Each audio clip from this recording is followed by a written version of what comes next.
Hey everybody, welcome to episode, what is this, 33? I believe it's 33. Let me just double check real quick and be on the safe side. Yes, this is the episode 33.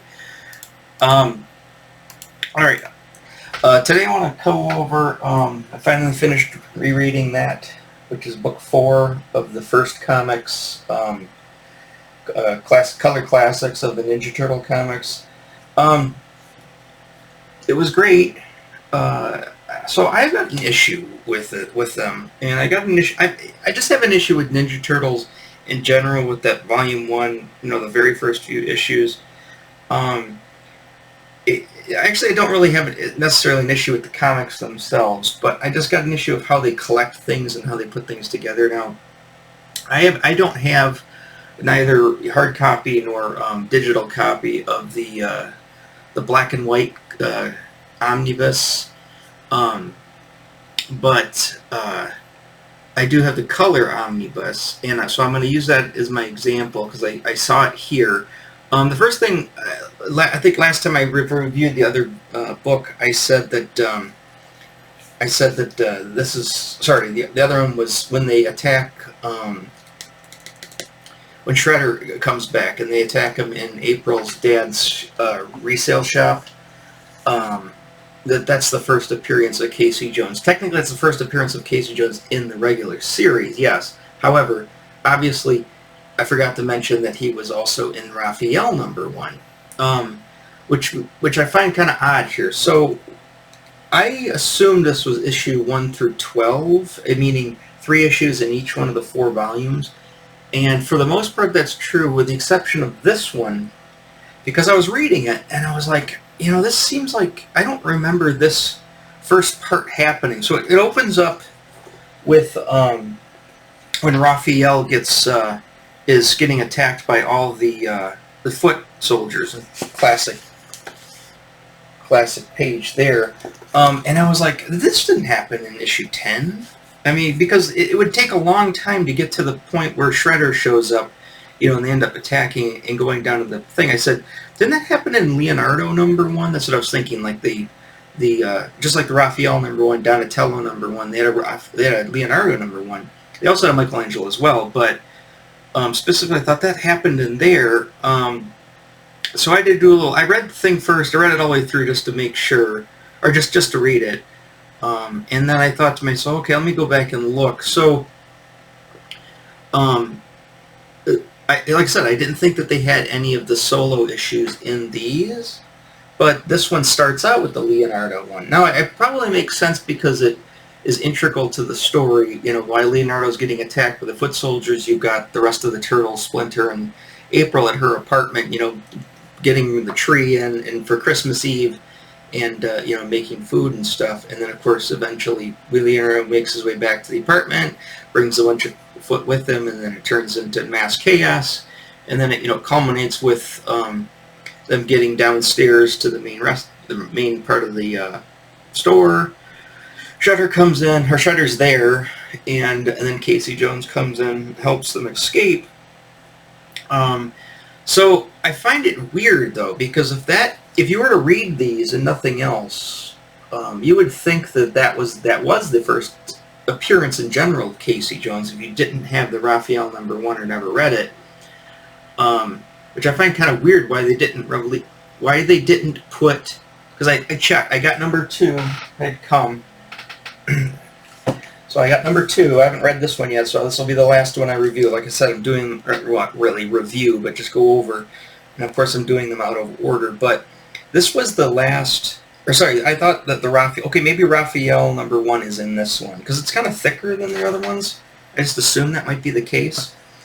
And then when I flip through it, of course, it doesn't. It just has issues 4 through 6.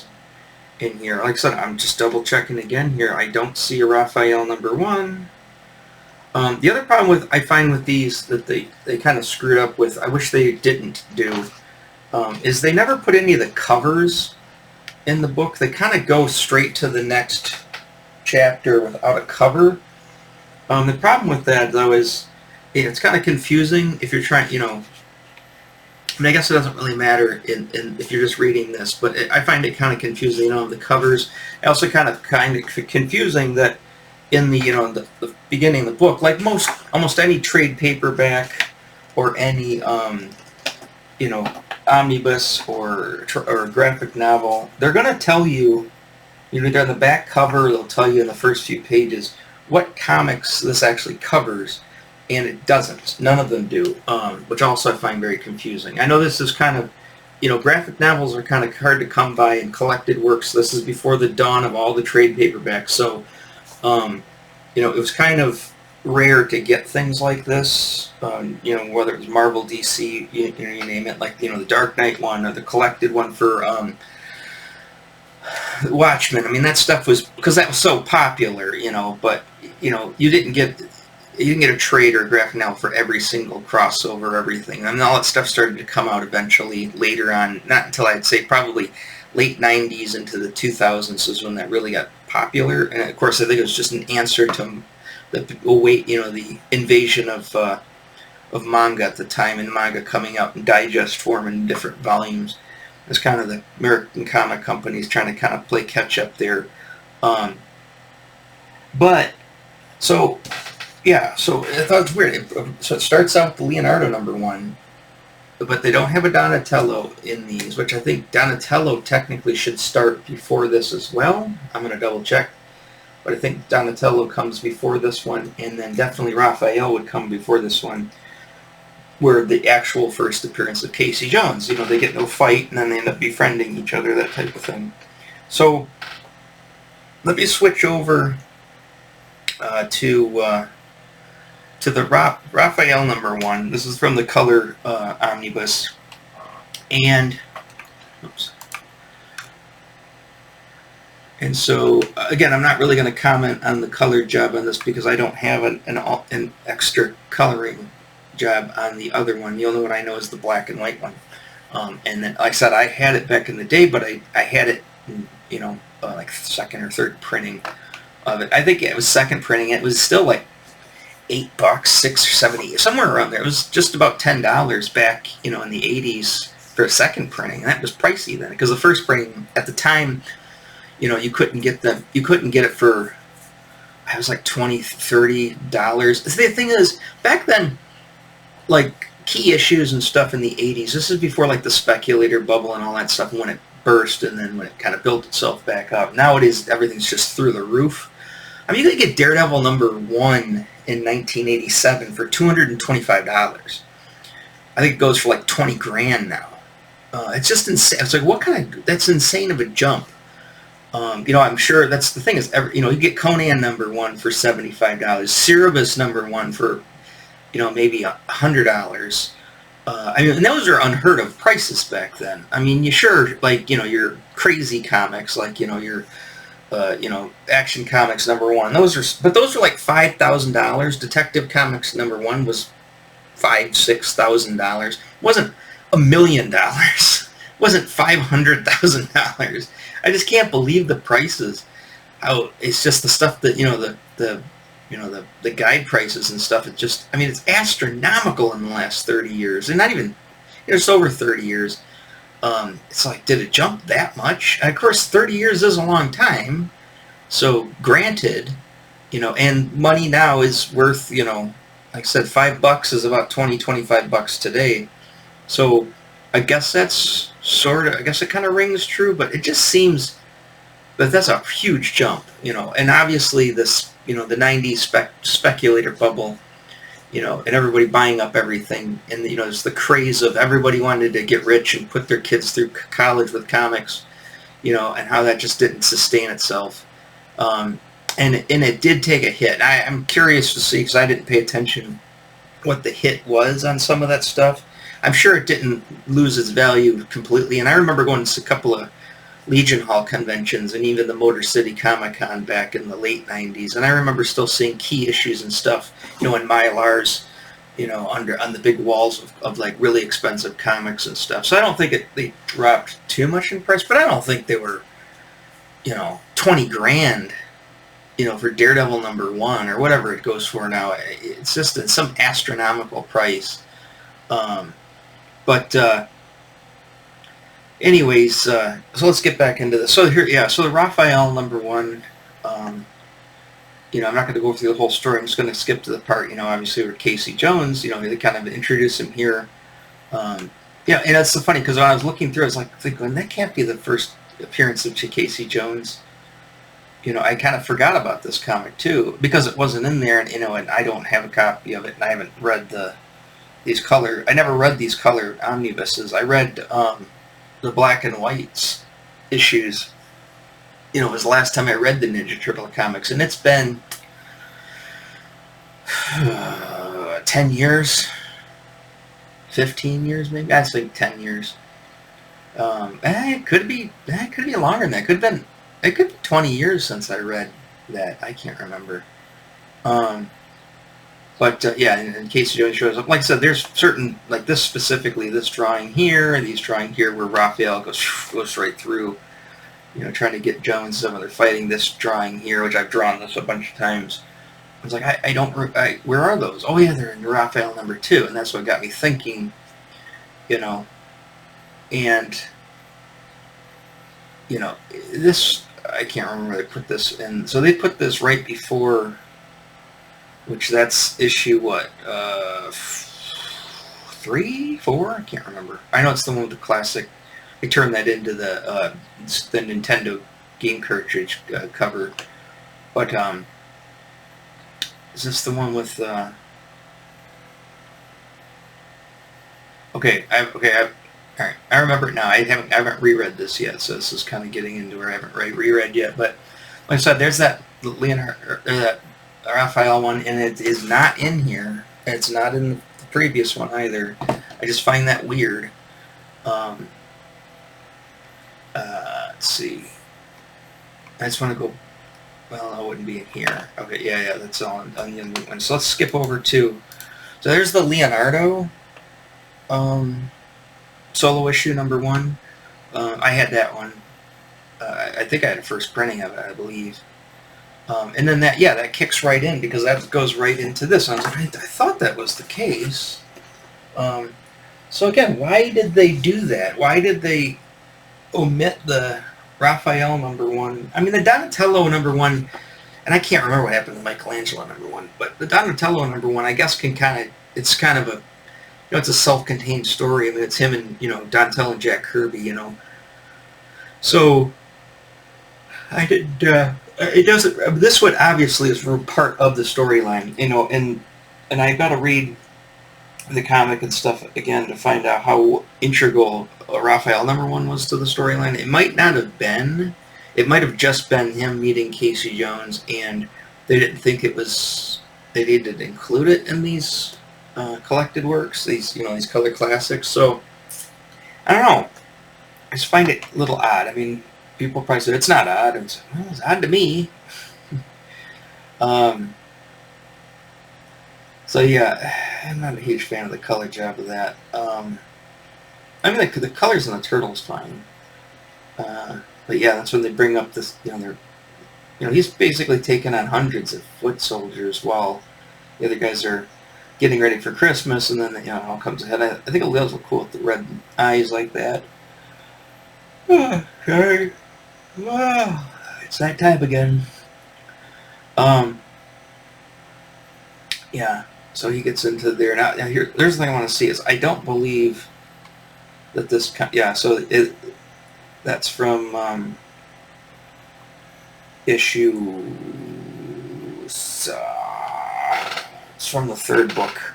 That's that one where he has to avenge that ninja. Where Splinter ends up in the. Or that one spirit of that one ninja guy.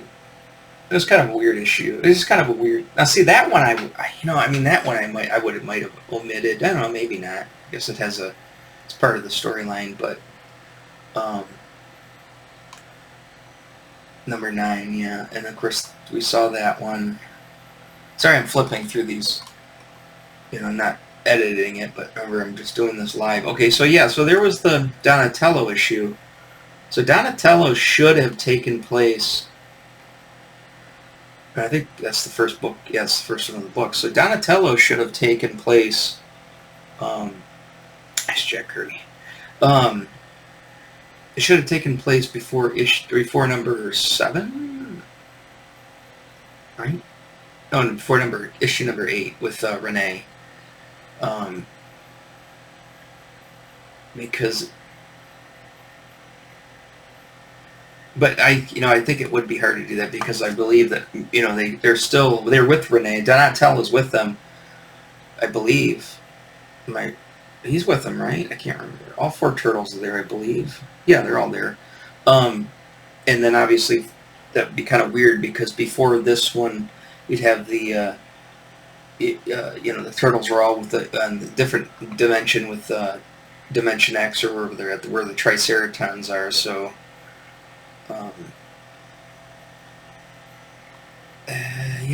no, I guess I could have met back up because that's before when they come back to this regular dimension. I think that was issue 7, right before this. Like I said, it gets confusing, and that's. I mean, outside I love the turtles, and I love these comics. It gets confusing.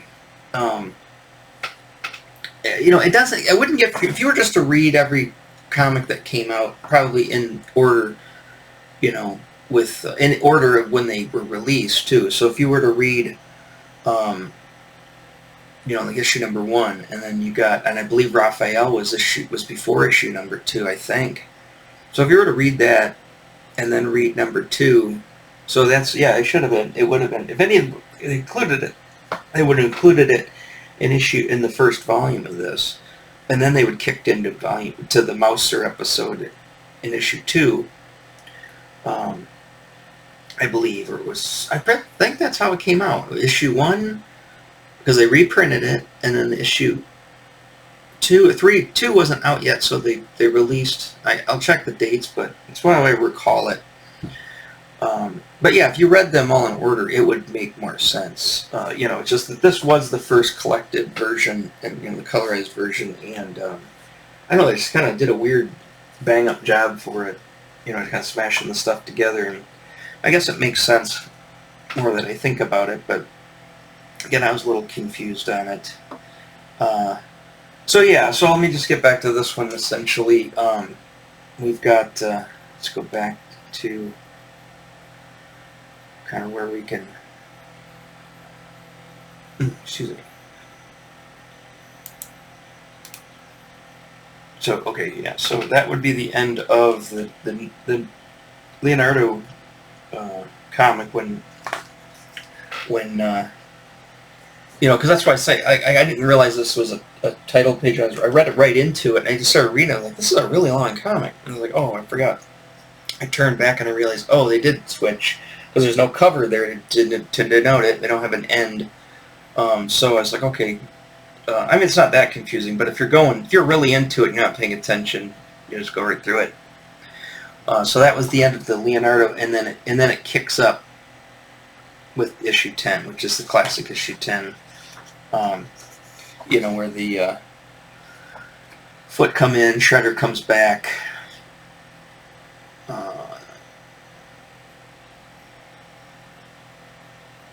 They end up in their store, and then there's that classic, and it's cool. And in this book, it's kind of interesting. I forgot that they did this, but they actually did do a fold out.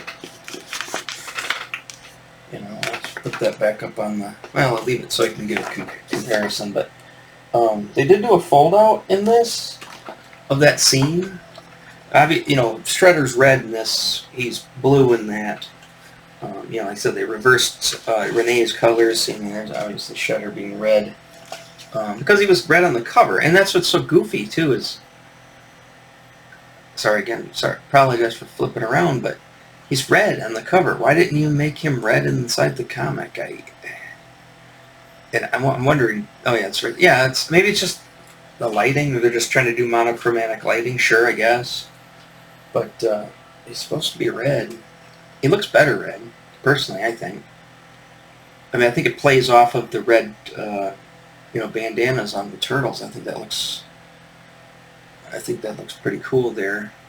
And then, of course, this is when Casey Jones pulls out the bats, meet the boys.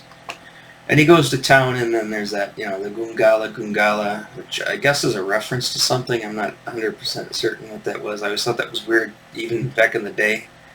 Goongala. It's got to be a reference or something. I don't think that was a common expression. Banzai? I mean, that's what I think. What's his face thinks one of them says Banzai as he jumps in. But Goongala must be some kind of expression, maybe, like I said, or a reference to something. So yeah, they kind of work their way out.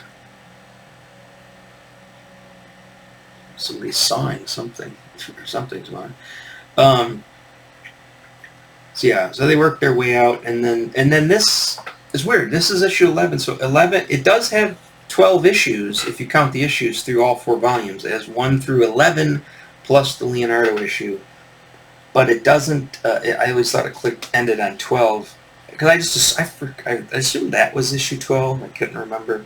I know it ends in the comic when they go back up to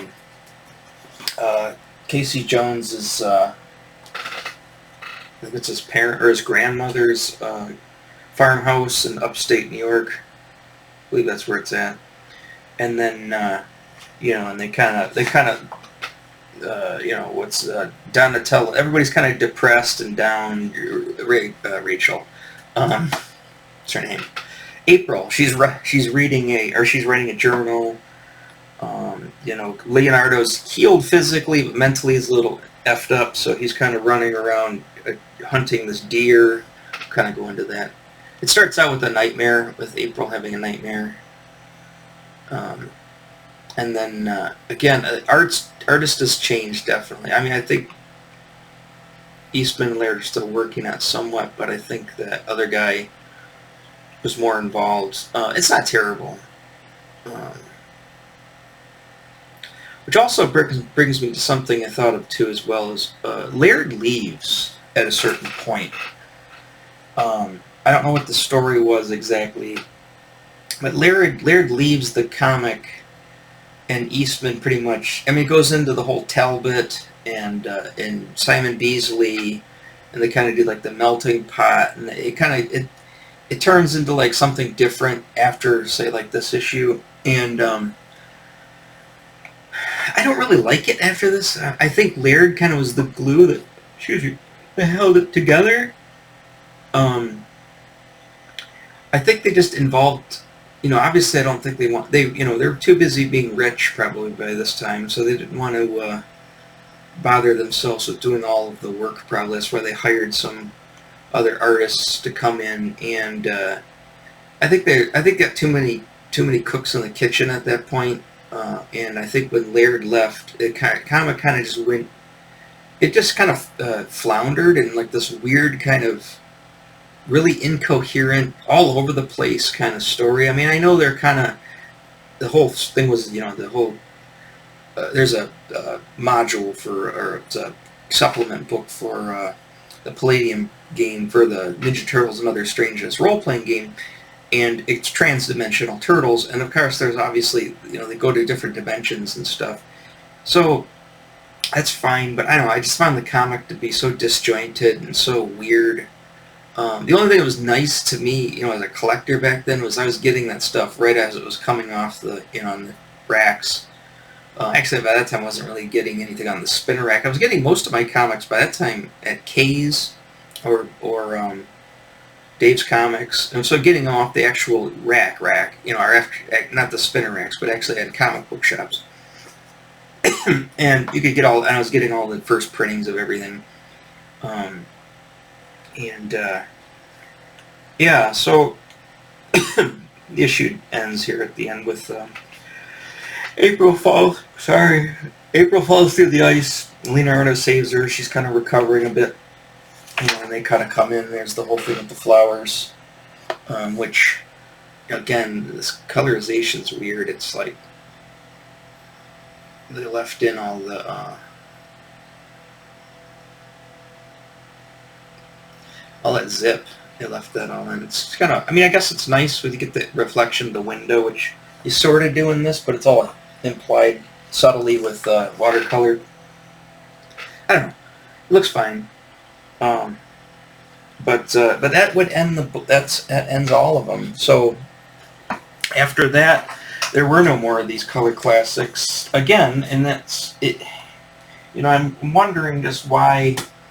Um, I'm wondering kind of why that. I mean, maybe they didn't sell. I don't know what the story was with these, but I mean, like I said, I loved these. I've got them all now. But the other two are on the shelf over there. The ones I already read and had reviewed, but I do have, like I said, I'm not gonna do this right off the bat. I'm gonna read this first, and then I'll come back and do my I said it's not really a review. I'm just kind of going over it, I guess, or just talking about it. I guess that's what I do with this stuff. I don't really review anything.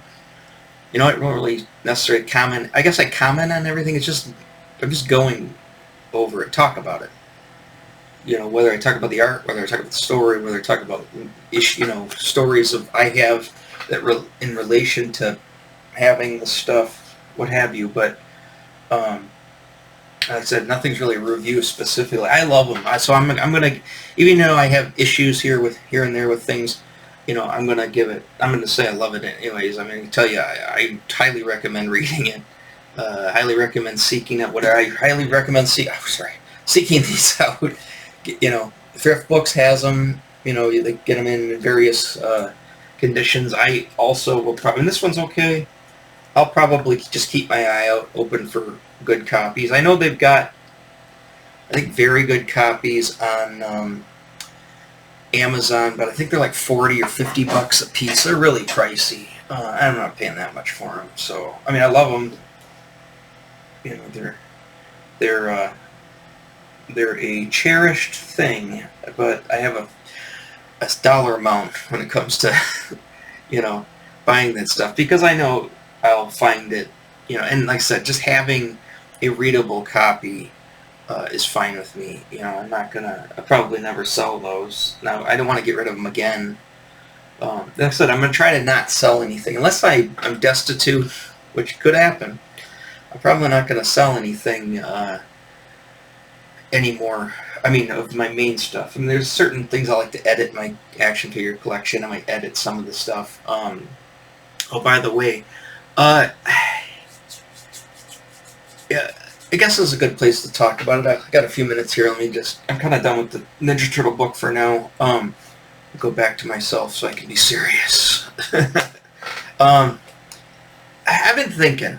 I've been watching some other people online who do toy reviews and stuff like that, and this is kind of inevitable. It seems like this is going to happen, and I'm not saying it's happening. I'm not pulling out full stop, but in 2023, my action figure collection was pretty limited because there wasn't a lot of things out. I guess it was part of that whole, there's distribution problems or whatever. So not a lot of stuff came out, and I didn't buy that much at all. I mean, I might have bought $200 total worth of stuff over the course of the entire year. Just a few things.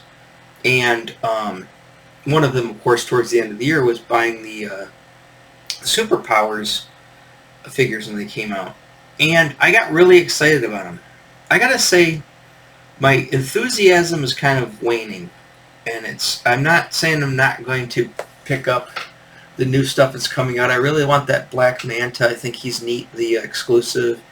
But I canceled my pre-order on Entertainment Earth for the 4 new figures and the Invisible Jet and the Batmobile. And I think my rationale behind it was, if I want these, I probably can get these pretty easily. I kind of wanted to save some money for something else. Again, I tell you, I'm trying to put together a stereo system, so I can listen to my records. And I did get the receiver, but I don't think you can see it down there, but I did get the Yamaha receiver. So I'm starting to put this together, and the turntables. You'll probably see the turntable in the videos. It's going to go on top where you see those headphones. And I put my records. That's all the records I have right now. They're right there in that little cabinet, this little nightstand. And for now, I don't know where else I'm going to put them exactly. But I want to I want to start. I guess I want to pivot from the comic, or from not comic book, but pivot from the action figures into more of this, more of just trying to pick up some of this stuff on thrift books or wherever. But trying to pick up some of these type of things. There's some graphic novels I have on my wish list that I'm still trying to hold out for. There's some books and stuff, things that I would like to have, and there's a lot of records I'd like to have. And they're, to buy the reissues, they're expensive. Not super expensive, but they're about $25. And anywhere from 20 to like 40, somewhere like 50. I think Joshua Tree from U2, I think is $37.99. It's kind of a special edition one. I don't really care that I don't really have the special edition. I'd rather just have the album. But if I could find an old Joshua Tree, that'd be great. It also came out in '87. I have some fond memories for that album specifically. But yeah, I'm kind of pivoting. I mean, I'm probably gonna pick up a few of the action figure, the ladies that I like. If I find them or something comes out that catches my eye. Right now, there's not really. I would sell those ones that are coming out for the Marvel Legends that I hesitant to buy because they come in the 2-packs. Dark Star, well, she will not stand up. That's another issue. I'm kind of gun shy on buying figures now because they're just, the quality of them is starting to really suck, and they're wanting top dollar for this stuff. That's probably one of my other issues. It's just like they're limiting the paint apps. This is specifically Hasbro's doing this. Limiting the paint apps, limiting like the quality of them, and then turn around charging $25, and now making these double packs to buy figures I don't want to get the figures. It's too many. I could see, like, they did the windowless box thing, right? Or whatever. It was dumb, but whatever. But now it's just, you hit me with windowless boxing, you hit me with a price increase, you hit me with poor quality control, you're hitting me with less paint apps, less production on it. So anywhere they can cut a dollar, they're saving it, or they're changing things, and it's all for the worst. We're getting shafted. It's just not worth, the juice is not worth the squeeze anymore. Not only making these double packs with figures that I don't want just to get the figure I do want, then I have to go on the secondary market and try to find it loose. No. I'm not going to do it. I'm done, for now. Unless I can hornswaggle something that I want out of it. Like I said, going on eBay, buying it secondhand, I'll probably get that Spider-Woman. They got the black Spider-Woman, not black skin, but the black costume Spider-Woman as a single, and then you have her. Why didn't you do the black Spider-Man as a single? Or sorry, in the double pack. Why didn't you do her classic red costume as? It's just stupid decisions, just complete stupid decisions, in my opinion. Just what are you doing? I mean, is this all sort of grand design to drive us freaking crazy and extort as much money from us as possible and screw us? Is this some grand conspiracy? I don't think that's the case. I think that would take more intelligence than I think some of these people have. I think it's just utter stupidity, and this is just what utter stupidity ends up rolling out and looking like. It's just weird decisions. Just what are you thinking? Just do things. I wish I could control it. I wish I could direct the stuff, because it's just like, I'm pretty hyper specific on how things are supposed to be. And I don't have any tolerance for goofy shit. I want things exactly smooth and by the numbers, dead on to exactly how things should be. And obviously, I don't have that ability. I'm not in that position, so therefore, that's not going to happen. And apparently, nobody else thinks I like me that works there. So, I still have the party wagon for the Ninja Turtles on pre-order. I don't think I'm going to cancel that. It's not a lot of money. It's only $40, and it doesn't come out till October or September, somewhere around there. I'm not going to cancel Snake Mountain. I want Snake Mountain. And I'm on the fence The Star Wars figures I don't care about. They come out so rare. I'll just pick them up as they do it. I'm on the fence about the NECA Dungeons and Dragons figures because they are pricey. Granted, there's only going to be 2 out this year, and I want to see what they're coming out with. So I'm not quitting cold turkey. I'm just really toning it down to really cherry picking things that I want and being, and not getting everything anymore. And as far as the superpowers line, I'll still probably do a video on it sometime, and I'll probably talk more about, how that's going. But I took a look at some of the reveals for some of the future figures, and there's an entire wave of repaints coming, and this was kind of Masters Universe. I kind of got irritated. I'm so sick of the repaints. I know why they do it. If I was a business, I would do the exact same thing to make well, no, I wouldn't. But somebody who probably wouldn't let me, my shareholders wouldn't let me do what I want to do. They'd end up wanting their money, and I'd be forced, like they are, to milk it to death. So, there's more. And this is McFarlane. McFarlane's not even a public traded company. He's a private company, and he seems to, I'm not going to get into the whole 90,000 Batman things, but I mean, at the same time, the whole point, I thought, of the superpowers was to give us the superpowers again, and give us figures that we never had. And they have Deathstroke. We have Nightwing. We never had those figures before. We have, John Stewart. Never had that figure before. Batman Who Laughs. I'm not a huge fan of him, but we never had him, obviously, because he didn't exist back then. So I thought it was like, oh, they're going to really go deep dive into the DC Who's Who and pull out some characters that we wanted that we never got. The rest of the Teen Titans. Mr. Miracle, Big Barda, and maybe the rest of those people, maybe more of the New Gods, But it doesn't look like that. It looks like they're just going to repaint Wonder Woman and Batman 100 more times, and they'll trickle out 1 or 2 extra characters here and there. We never had a Black Man, and now we're getting Black Man. I haven't walked away with it up at 100%, but I did cancel my pre-order, and I'm going to probably be pretty picky about what I buy now for that. I'm not going to be a purist and get everything. So that's that.